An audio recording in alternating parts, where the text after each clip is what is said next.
दोस्तों, अगर आपने पहले ई नॉमिनेशन फॉर्म भरा हुआ है, किसी को नॉमिनी बनाया हुआ है, क्या आप उसमें बदलाव कर सकते हैं? और अगर बदलाव करना है तो वो किस तरह से किया जाता है, इस वीडियो में मैं आपको बताने वाला हूं प्रैक्टिकल तरीका। तो सबसे पहले थोड़ा थ्योरी समझ लेते हैं। थ्योरी ये कहती है कि नॉमिनेशन का मतलब ये होता है कि जो मान लो मैं हूं, अगर मुझे कुछ हो जाता है तो मेरा जो बैंक खाता है या मेरा जो पीएफ खाता है, उसके पैसे किसको मिले।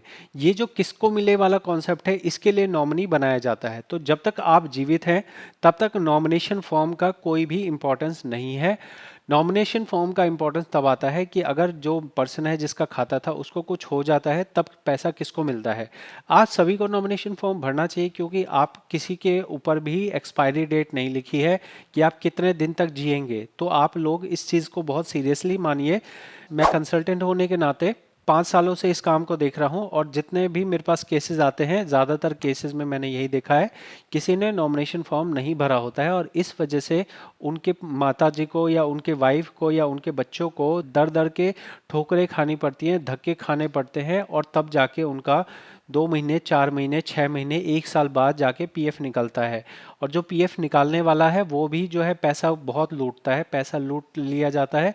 और आप समझ लीजिए कि आपके मेहनत के पैसे जो आपको बाद में आपके परिवार के काम आने चाहिए थे, उसमें से 50,000, 1 लाख रुपए जो है वो काम करने वाले एजेंट लोग और जो है आपके कंपनी के कर्मचारी जो हैं वो एक तरह से रिश्वत के तौर पे खा जाते हैं। तो उससे बचने के लिए आपका सही तरीका यही है कि आप अपना नॉमिनेशन फॉर्म अपने जीते जी फाइल करके जाइए। उस नॉमिनेशन फॉर्म के अंदर में बहुत महत्वपूर्ण चीज़ें हैं जो मैं आपको बता रहा हूँ। अगर आप अनमैरिड हैं तो आपके लिए आपके माता पिता दोनों को आप अपना नॉमिनी बना सकते हैं। आप उसमें परसेंटेज डिसाइड कर सकते हैं, 50-50%। अगर आपको किसी एक सदस्य को बनाना है, आप एक सदस्य को भी बना सकते हैं। अगर आप मैरिड हो चुके हैं तो आपको अपने माता पिता को आप एडिशनल रख सकते हैं, लेकिन आपको अनिवार्य तौर पे अपनी वाइफ को नॉमिनी बनाना ही है। चाहे आप प्यार करें या ना करें, आपको नॉमिनी बनाना ही है। अब आप बोलेंगे भाई प्यार करें तो वाइफ कैसे होगी?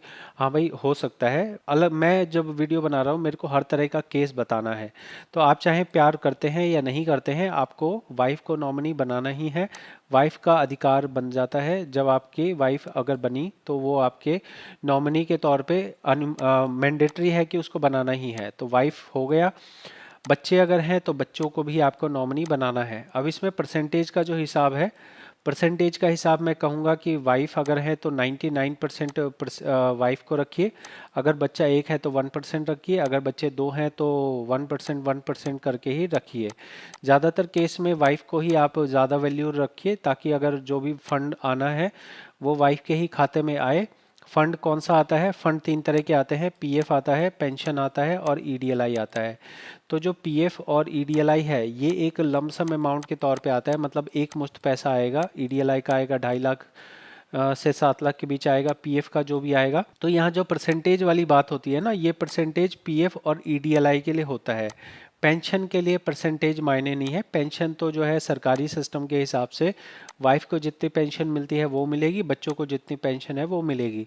जो आप यहाँ परसेंटेज डिसाइड कर रहे हैं वो आपका जो है ये इस वाले अमाउंट के लिए डिसाइड किया जा रहा है कि पीएफ और ईडीएलआई कितना मिलने वाला है। ठीक है ना? तो ये सभी बातें आप समझ गए हैं। अब आप ये समझ लीजिए, जो भी आपने नॉमिनी भरा हो, इसको अगर आपको ऐसा लगे कि भाई हम पहले अनमैरिड थे, अभी हम मैरिड हो गए, हम अपनी वाइफ को ऐड करना चाहते हैं, तो ज़रूर से अपडेट करिए। आपके जो है पहले आपके बच्चे नहीं थे, अभी बच्चे हो गए, तो भी आप ज़रूर से अपडेट करिए। एक बच्चा था, अभी 2 बच्चे हो गए, तो भी आप अपडेट करिए। तो आपको समय समय पर नॉमिनेशन फॉर्म को अपडेट करना अनिवार्य है। अभी अपडेट करने के लिए क्या आप यहाँ जो आपने ऑलरेडी फॉर्म भर दिया है, क्या इसमें आप कोई बदलाव कर सकते हैं?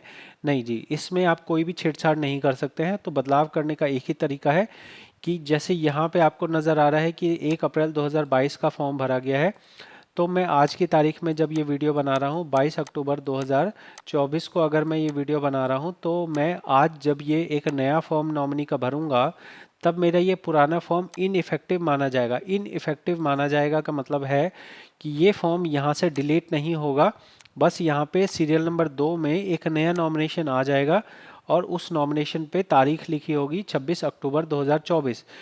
तो ये माना जाएगा कि जो सबसे लेटेस्ट वाला नॉमिनेशन है वही वाला आपका मायने रखेगा। उसी के हिसाब से अगर आपको कुछ होता है तो आपको आपके जो जिनको आपने नॉमिनी बनाया है उनको पैसे मिलेंगे। ठीक है।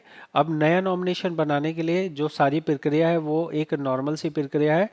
बस मैं आपको ये समझा रहा हूँ कि आपको मैनेज में जाना है, ई ई केवाईसी ई नॉमिनेशन में जाना है। ई नॉमिनेशन में जाके आप यहाँ देखेंगे, यहाँ पे आपको लिखा है एंटर न्यू नॉमिनेशन।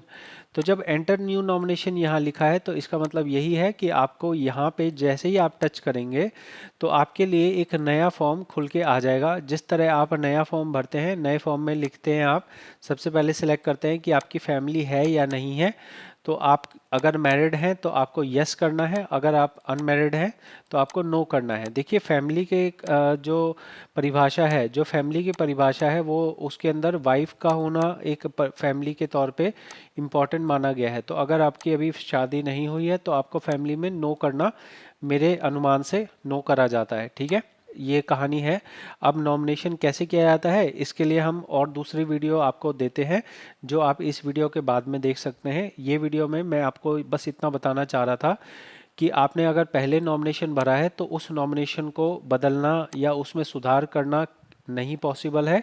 उसके लिए आपको नया नॉमिनेशन भरना होगा। नए नॉमिनेशन में क्या महत्वपूर्ण बातें होती हैं, आपके नॉमिनेशन को किस तरह से, उसमें कितना परसेंट किसको मिलेगा, तो ये वैल्यू में किसको कितना मिलता है ये मैंने आपको बता दिया है। आपको अगर ये जानकारी समझ आई है तो ज़रूर मुझे कमेंट में बताएं। अगर अच्छी लगी जानकारी तो भी बताएं, बुरी लगी तो भी बताएं, जैसा भी आपका है, जो भी आपके विचार हैं कमेंट में बताएं। मैं आपके कमेंट्स पढ़ता हूं, तब मैं समझता हूं कि लोगों को क्या समझ आ रहा है, कितना समझ आ रहा है, क्या उनके कोई डाउट है, तो वो मैं अब जब वीडियो बनाऊंगा तो उसमें मैं ज़रूर से इंक्लूड करता हूं। और हमें 2 लाख सब्सक्राइबर पूरे करने हैं तो थोड़ी सी आप जो है कृपा कीजिए, यहाँ पे सब्सक्राइब का बटन है, यहाँ पे दबा दीजिए। मैं भी ये पे दबाना चाहता हूँ, अभी मेरा साइन इन नहीं है इसलिए नहीं दबा पा रहा हूँ। तो मिलेंगे अगली वीडियो में। बहुत बहुत धन्यवाद।